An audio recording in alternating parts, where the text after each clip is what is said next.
तुमादिदेवाः पुरुषा पुराणाः तुमस्य विश्वस्य परम निधानम वेत्तास्य वेद्यम च परम च धाम त्वया ततं विश्वमनंत रूप। वायु यमः अग्रणा शशांकः प्रजापतिस्त्वं प्रपितामहस्य। नमो नमस्तेस्तु सहस्रकृत्वा पुनश्च भूयोऽपि नमो नमस्ते। वसुदेवसुतं देवं कंसचाणूरमर्दनं देवकी परमानंदम कृष्णं वंदे जगद्गुरुं कृष्णं वंदे जगद्गुरुं। कृष्णाय वासुदेवाय हरे परमात्मने प्रणतक्लेशनाशाय गोविंदाय नमो नमः गोविंदाय नमो नमः। आज हम सभी पुनः भगवत गीता के इस विशेष ज्ञान सत्र में उपस्थित हैं और भगवान श्री गोविंद की वाणी पर विचार करने के लिए और उसको ग्रहण करने के लिए हमारी उपस्थिति यहाँ पर है। और हम नित्य की भांति समय अनुसार हमारी उपस्थिति हो जाती है और सभी से जो प्रार्थना की जाती है सत्र के समापन पर, तो उस प्रार्थना पर सभी विचार करते हैं। जैसे सत्र का समापन जब होता है तो सभी को आमंत्रित किया जाता है और उस आमंत्रण को स्वीकार करते हैं सभी लोग। अगर स्वीकार न करें तो वो उपस्थिति नहीं होगी। तो उपस्थिति जो होती है वो स्वीकारोक्ति के बाद ही होती है। विशेष बात ये है। तो हम सभी आज पुनः उपस्थित हैं और उपस्थित होकर के भगवान श्री गोविंद की वाणी पर विचार करेंगे। हम सभी वर्तमान समय में अध्याय संख्या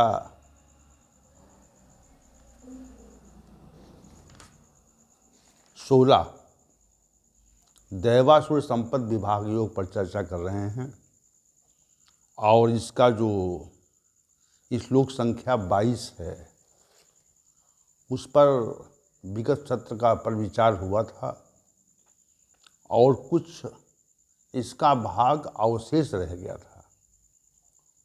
तो अवशेष भाग पर हम आज के सत्र का विषय रखेंगे और उसी पर चर्चा करेंगे। श्री भगवान ने आसुरी स्वभाव के मनुष्यों का तो विशद वर्णन श्लोक संख्या 20 तक किया और अब उन्होंने आदेश ये दिया था श्लोक संख्या 21 में कि हमको काम क्रोध और लोभ का परित्याग कर देना चाहिए। और उसी प्रकरण को आगे श्री भगवान ने कहा, एतैर विमुक्तः कौन्तेय तमो द्वारैस्त्रिभिर्नरः आचार्यात्मनः श्रेयस्ततो याति पराम गति।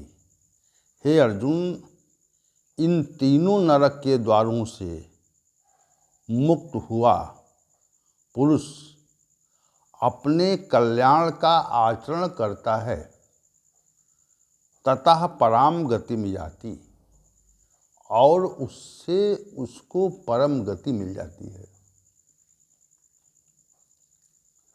तो मनुष्य में कामना की शून्यता आ जाए, कामना अवशेष न रहे और कामनाओं में शून्यता आने पर क्रोध में शून्यता आना निश्चित है। जब तक कामनाएं रहती हैं तब तक उनमें किसी न किसी प्रकार बाधा भी पड़ती रहती है। और जब बाधा पड़ती है तो क्रोध का जो प्रादुर्भाव है वह निश्चित रूप से होता है, इसमें दो मत नहीं। तो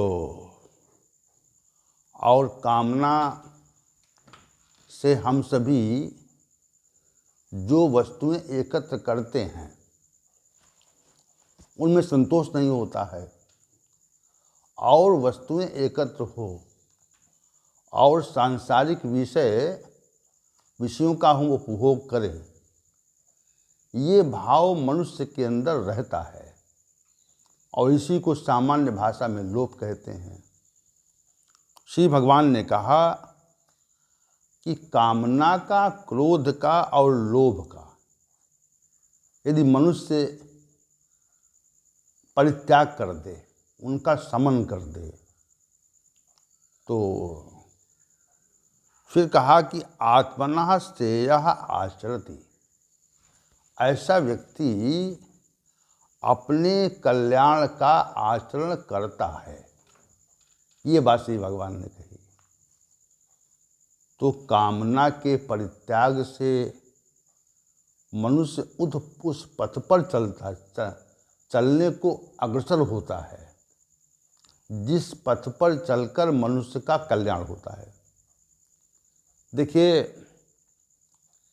जब तक मनुष्य में वस्तुओं की प्राप्ति की इच्छा रहती है तब तक मनुष्य वस्तुओं की प्राप्ति का प्रयास निश्चित रूप से करता है। और जिन वस्तुओं की कामना है वे वस्तुएं प्राप्त हो जाएं, यदि वे वस्तुएं आपको प्राप्त हो जाएं, तो प्राप्त होने के पश्चात दूसरी नवीन वस्तुओं को प्राप्त करने की इच्छा निश्चित रूप से प्रकट होती है। ये सिद्धांत है। और उसी प्रकार जो संसार में स्थितियां हैं, पद प्रतिष्ठा ऐश्वर्य है, तो कोई छोटा पद मिला और छोटे पद को लेकर के मनुष्य कभी संतुष्ट नहीं होता, फिर उच्च पद को प्राप्त करने के लिए प्रयास करता है। उच्च पद को प्राप्त करने के लिए प्रयास करना यह कोई अनैतिक कार्य नहीं, ऐसा कार्य नहीं है जो नहीं किया जाना चाहिए। लेकिन जब पद को प्राप्त करने के लिए हम अनैतिक प्रयास आरंभ कर देते हैं तो फिर ये समझना चाहिए कि हमारी जो कामना है वो विकृत हो गई। और विकृत कामना से कामना वाला मनुष्य जो है अपने कल्याण के मार्ग को कभी खोज नहीं सकता। उसका जो कल्याण का पथ है वह निश्चित रूप से प्रभावित होगा। उसी प्रकार विषयों की जो कामना है, वह भी मनुष्य के लिए बहुत दुखदाई है। विषय जब तक रहते हैं, विषयों पर जब तक विचार होता है प्राथमिक स्थिति में, तो विषयों पर विचार करने पर मनुष्य विषयों की ओर आकर्षित होता है। सिद्धांत है ये। और विषयों पर विचार से मनुष्य की विषयों के प्रति आसक्ति निश्चित रूप से बढ़ती है। आसक्ति बढ़ती है जब, तो उनकी प्राप्ति का जो प्रयास है वह निश्चित रूप से होता है, इसमें कोई अनिश्चितता नहीं है। जब प्राप्ति का प्रयास होता है तो प्राप्ति का प्रयास होने पर मनुष्य कभी कभी उनको प्राप्त कर लेता है और कभी कभी विषयों की प्राप्ति नहीं होती है। तो दो तथ्य इसमें हैं, एक तो सफलता है, विषयों का संयोग हो जाता है, और दूसरी असफलता है, विषयों का संयोग नहीं होता है। दो बातें यहाँ पे हैं, तो दोनों तथ्य इसमें हैं। विषयों का संयोग होना भी तथ्य है एक, और विषयों का संयोग न होना भी तथ्य है एक। विषयों का संयोग न होने पर मनुष्य पुनः प्रयत्न करता है। विशेष बात यह है, जिस विषय की कामना होती है तो उस विषय की अगर अप्राप्ति हो जाए और विचार चलता रहे तो विचार चलने पर मनुष्य उनको प्राप्त करने का प्रयास पुनः करता है। ये विशेष बात है, मनुष्य उनको प्राप्त करना चाहता है, फिर प्रयास आरंभ करता है, और प्रयास आरंभ करने पर उसको सफलता मिल जाती है, फिर तो उनमें लिप्त हो जाता, उनमें आसक्ति इतनी हो जाती है कि अपने कल्याण के मार्ग को खोजने के लिए उसे अवसर नहीं मिलता। वह अधिक समय विषयों के चिंतन में और उसको भोगने में लगाता। देखिए, विषयों का जो चिंतन है और उनका जो भोगा जाना है, तो वह हमें सुखद लगता है, हमको अच्छा प्रतीत होता है। यदि अच्छा प्रतीत न हो तो हम विषयों की ओर निश्चित रूप से आकर्षित नहीं होंगे। जो कर्म मनुष्य को अच्छे लगते हैं तो उन कर्मों की ओर मनुष्य की उन्मुखता रहती है, और जो अच्छे नहीं लगते हैं, उसके स्वभाव में नहीं स्वभाव को नहीं भाते हैं, तो ना भाने के कारण वह उनसे दूर रहता है। संसार में तो असंख्य कर्म है, लेकिन असंख्य कर्मों में जिन कर्मों में मनुष्य की रुचि होती है, जिन कर्मों में मनुष्य की रुचि होती है, तो उन कर्मों को मनुष्य करना चाहता है, करता भी है। जैसे आपने देखा होगा, कोई छात्र है और उसको कुछ विषय अप्रिय लगते हैं और कुछ प्रिय लगते हैं। जैसे कहते हैं कि हमारा जो प्रिय विषय है वो इतिहास है, हमारा प्रिय विषय भूगोल है, हमारा प्रिय विषय गणित है, अन्य जितने विषय हैं संसार के। तो प्रियता क्यों है? ये प्रियता स्वभावगत होती है, स्वभाव में ऐसा है। जैसे बहुत से जो छात्र होते हैं वह गणित से दूर रहना चाहते हैं, तो उनके मन में गणित के प्रति एक प्रकार का भय रहता है, और ये भय उनको गणित नामक विषय से दूर किए रहता है। विशेष बात है ये। उसी प्रकार जो विषय हैं,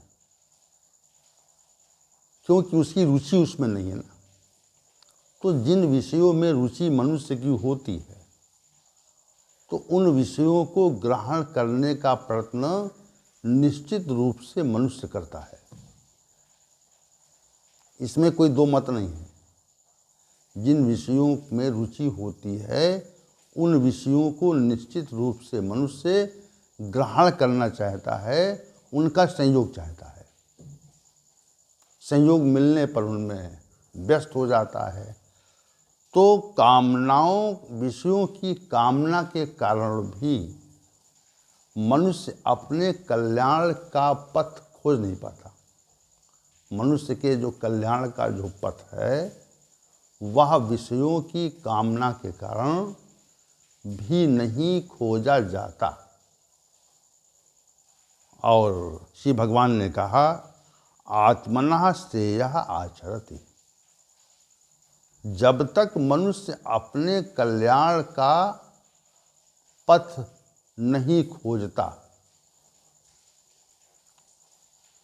तब तक उसका कल्याण भी नहीं होता, तब तक उसका कल्याण नहीं हो सकता, किसी प्रकार नहीं हो सकता।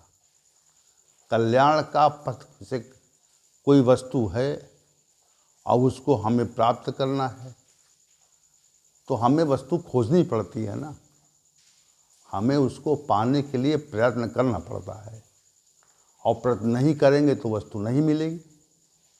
तो अगर 3 तथ्य हमारे अंदर रहे, श्री भगवान कह रहे हैं, अगर कामनाएं रहीं, क्रोध रहा और लोभ रहा, तो हम अपने कल्याण के मार्ग को कभी हम खोज नहीं सकते। हमारा जो कल्याण का मार्ग है, जिससे हमारा हित होता है, जिससे हमारा भला हो सकता है, उस मार्ग की ओर हमारी उन्मुखता नहीं हो सकती, निश्चित रूप से नहीं हो सकती। क्यों? क्योंकि हमारे अंदर सांसारिक कामनाएं हैं और कामनाओं के कारण क्रोध है और क्रोध के साथ लोभ भी है। 3 प्रबलता, 3 जो तथ्य हैं यह विशेष हैं। तो जब तक कामना की गंदगी मन में है, जब तक क्रोध की गंदगी मन में है, जब तक लोभ की गंदगी मन में है, तब तक मनुष्य अपने कल्याण के पथ को नहीं खो सकता। कल्याण के उसका जो श्रेय साधन है, श्रेय साधन क्या है? जब कामना की शून्यता आती है, कामना अवशेष नहीं बची। कामना अवशेष ऐसे नहीं बचती जैसे आप चाहें कि कामना को छोड़ दें तो नहीं छूटेगी वो, और कामना नहीं छूटेगी तो क्रोध नहीं छूटेगा और साथ में लोभ भी रहेगा। तो कामना का परित्याग ऐसे नहीं होता है। कामना का परित्याग तभी संभव होता है जब हम परमात्मा की ओर बढ़ते हैं, उधर उन्मुख होते हैं। या तो हम सांसारिक कामनाओं की ओर उन्मुख हो जाएं और या परमात्मा की ओर उन्मुख हो जाएं। 2 बातें यहाँ पे हैं। तो संसार की ओर जब तक उन्मुखता रहती है तब तक कामनाएं रहती हैं, तब तक उन्मुखता हमारी जो है वह परमात्मा की ओर कदापि नहीं हो सकती। तब तक उन्मुखता जो है वो परमात्मा की ओर नहीं हो सकती। और परमात्मा की उन्मुखता नहीं है तो हम अपने कल्याण का आचरण नहीं कर सकते, कल्याण का पथ खोज नहीं सकते। कल्याण का पथ खोजने के लिए और उस पर आचरण करने के लिए कामना का भी परित्याग अनिवार्य है, क्रोध का भी परित्याग अनिवार्य है और लोभ का भी परित्याग अनिवार्य है।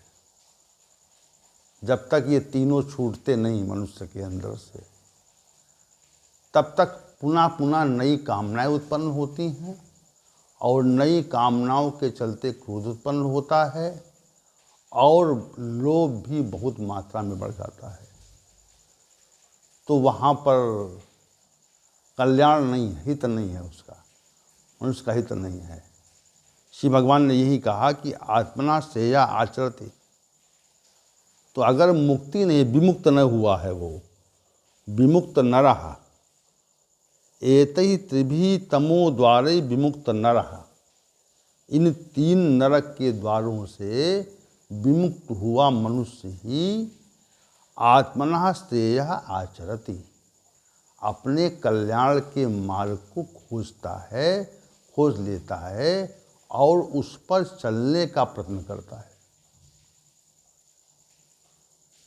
तो श्री भगवान के मतानुसार या कथनानुसार, मतानुसार या कथानुसार ये बात स्पष्ट हो जाती है कि जब तक कामना रहती है, जितनी मात्रा में कामनाएं होंगी उतनी मात्रा में हमारा अहित निश्चित रूप से होगा। हमारा जो अहित है वह निश्चित रूप से उतनी अधिक मात्रा में होगा। जितनी मात्रा में क्रोध रहेगा तो उतनी अधिक मात्रा में हमारा निश्चित अहित होगा। जितनी मात्रा में हमें लोभ रहेगा तो हमारा निश्चित ही अहित होगा। इसमें दो मत नहीं है, एक ही मत है। अंत में श्री भगवान ने कहा ततः पराम गतिम याति, ये विशेष बात कह दी अंत में। श्लोक संख्या 22 के अंत में श्री भगवान ने जो ये कहा याति ततः याति पराम गतिम, तब वो परम गति को प्राप्त हो जाता है। कौन? जिसने अपने अंदर कामनाओं की शून्यता कर ली है, कामनाओं का पूरी तरह से उसने शमन कर लिया है, विनाश कर लिया है। और कामनाओं के विनाश से जो परिणाम है, श्री भगवान कहते हैं कि जो परिणाम है कामनाओं के विनाश से, तथा पराम गतिम याति, जो कामनाओं के विनाश से जो परिणाम है वह परम गति है। विशेष बात है, ये विशेष तथ्य प्रकट किया है कि कामनाओं का विनाश हुआ नहीं, ये क्रमिक बात है। ये कोई ऐसा नहीं कि कामनाओं का विनाश हो जाए तो कल्याण हो जाए। कल्याण का के आचरण करेगा कल्याण के पथ का और परम गति मिलेगी। तो जब तक कामना है तब तक हम परम गति को प्राप्त नहीं हो सकते, तब तक हमें परम गति नहीं मिल सकती। परम गति का यहाँ पे मार्ग बताया गया है। श्री भगवान ने परम गति का मार्ग बताया और कहा कि हमारी जो परम गति है वह कामना के परित्याग से ही होती है। अब साधकों को इस विषय में विचार करना चाहिए कि हमको परम गति प्राप्त करनी है या नहीं करनी है। हमें कौन सी गति प्राप्त करनी है? परम गति याति कहा श्री भगवान, पराम गतिम याति। तो प्रत्येक साधना का जो उद्देश्य है, प्रत्येक साधक का जो उद्देश्य होता है वह परम गति को प्राप्त करना ही होता है। परम गति को प्राप्त करना ही प्रत्येक साधक का उद्देश्य होता है। और साधना इसीलिए की जाती है ताकि हमें परम गति मिले और हमारा जन्म और मृत्यु के चक्र से निश्चित रूप से छुटकारा हो। इसका प्रयास मनुष्य करता है। और वह जब तक परम गति होती नहीं है तब तक जन्म और मृत्यु से विमुक्ति नहीं होती। विशेष बात यह है, तब तक जन्म और मृत्यु से विमुक्ति मनुष्य को निश्चित रूप से नहीं हो सकती। परम गति मिलने के उपरांत ही मनुष्य को जन्म और मृत्यु से मुक्ति मिलती है। इसीलिए ये जो मानव जीवन है ये परम गति की प्राप्ति के लिए ही हमें मिला है कि हम परम गति प्राप्त कर लें। तो परम गति की प्राप्ति के कारण ही इस मानव जीवन की प्राप्ति हमको हुई है। और हमारा जो जीवन का उद्देश्य है वह कामनाओं के रहते हमें कभी प्राप्त नहीं हो सकता, हमें कभी प्राप्त नहीं हो सकता। क्रोध के रहते प्राप्त नहीं हो सकता और लोभ के रहते प्राप्त नहीं हो सकता।